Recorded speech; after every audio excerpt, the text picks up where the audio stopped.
de personalidad que entiende bien, que seduce, que obviamente juega por la fantasía de que alguna mujer lo va a reformar. Se imagina que usted siempre que este sujeto debe aproximarse a sus víctimas contándoles una figura de niño arrepentido y logra hacerlo.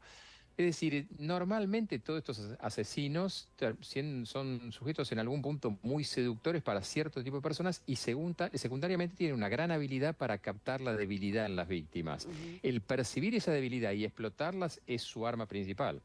Y Claro, siempre con las mujeres.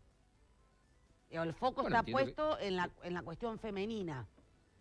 sí, entiendo que porque es su elección objetal. En estos días, no, Ajá. en estas semanas, nosotros estamos con el tema de las redes de pedófilos, en las cuales uno no puede, caso Lucas Benvenuto, uno no puede evitar de imaginar qué ha pasado también por la mente de un sujeto que lo tuvo 9 meses a un chico de 13 años secuestrado Ujú. y sometiéndolo.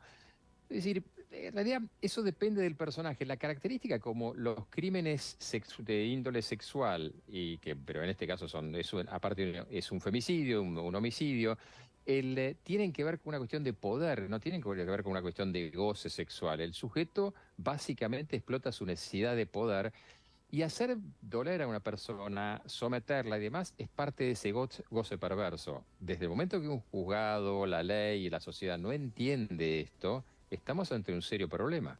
claro, pero recién decía la doctora Lozano, la reinserción social fracasó. Nosotros vinimos luchando durante los últimos 17 años, o no se hizo, o se hizo mal, fue insuficiente. ¿Qué se hace con un sujeto así? No, claramente, por un lado, la reinserción social sugiere una evaluación concreta previa, que tengan un comportamiento ejemplar en la cárcel, que este es el caso de Cuchán, como fue el Sí. caso de Cuchán, es el caso de tantos otros más, con lo cual uno se pregunta si la justicia y demás no sabe que esto funciona así. A ver, Cuchán no es el primero, lamentablemente tampoco va a ser el último, en el cual la secuencia es obvia que se van a portar bien y van a funcionar bien en el marco que ellos se dan cuenta que no tienen control. Cuando recuperan esa capacidad de control, que es la vida cotidiana, y recuperan frente a una víctima, esto lo van a hacer.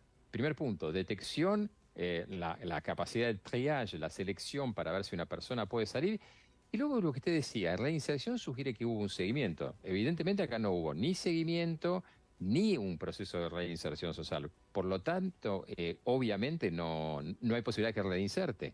En estos casos, ¿considera usted que sería mejor, por supuesto, privarlo de la libertad a él y a otros tantos sujetos, pero en otro marco? Porque Kuchan es una persona instruida, con capacidad económica suficiente, su familia, digo, no es el ladrón de gallina en donde él estuvo detenido, que es la cárcel común.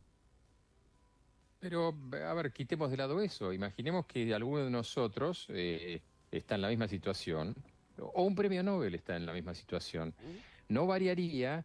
Evidentemente tiene que haber cárceles, lo que se llaman monovalentes en el mundo, hay en España, hay en Francia, hay en Inglaterra, básicamente.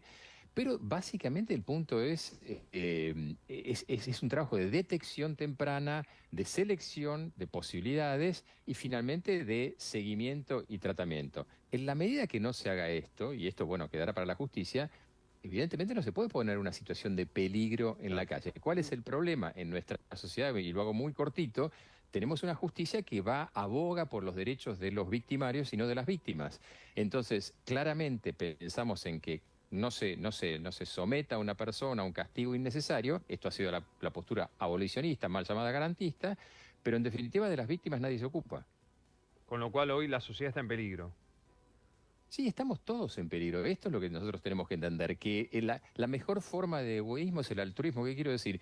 Yo no quiero que les pase a ustedes no quieren que me pase a mí, y así nos protegemos. Ahora, si yo solamente imagino, tengo la fantasía que no me va a pasar a mí, y yo me cuido que no me pase a mí, porque, valga la redundancia, esto pasa en Bahía Blanca, o pasa en China, o pasa en alguna parte lejana, o es el loco emblemático, que seguramente no voy a tener nada que ver.